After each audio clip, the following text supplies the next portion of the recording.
సాంబ సదాశివ నమశివాయ. లోకంలో చాలామందికి ఇది తప్పు అని తెలిసి కూడా తప్పక చేసేస్తూ ఉంటారు.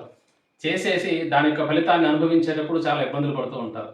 సరిగ్గా ఇదే తప్పునే మహాభారతంలో దుర్యోధనుడు కూడా చేస్తాడు. అదేంటంటే, ఈ మహాభారత యుద్ధంలో కౌరవులకి పాండవులకి మధ్య యుద్ధం జరగడం ఖాయమవుతుంది.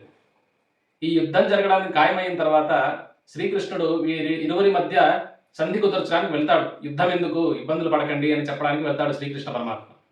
అక్కడ వెళ్ళినప్పుడు దుర్యోధనుడితో చెప్తాడు, దుర్యోధన, ఎందుకయ్యా ఈ బాధలు, ఎందుకు ఈ కష్టాలు, ఎందుకు ఈ యుద్ధాలంతా, ఆపేసి సరిగ్గా ఉండొచ్చు కదా అని సంధి కుదర్చడానికి వెళ్తాడు. అలా వెళ్ళినప్పుడు చెప్తాడు వద్దు అని.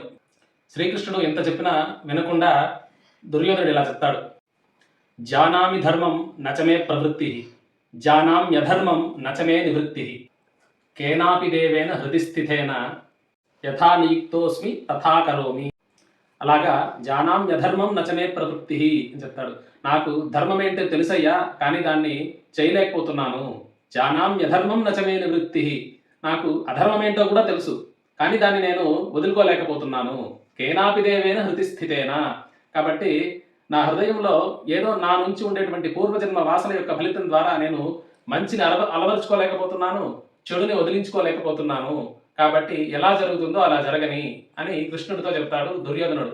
అంటే దుర్యోధనుడికి ధర్మమేదో అధర్మమేదో బాగా తెలుసు, కానీ తను చేయలేకపోతున్నాను. కారణం ఏంటంటే అది గత జన్మల వాసనా ఫలితం ద్వారా అవేవి చేయలేకపోతున్నాడు. కాబట్టి ఇలానే నేను చేస్తాను అని అంటాడు.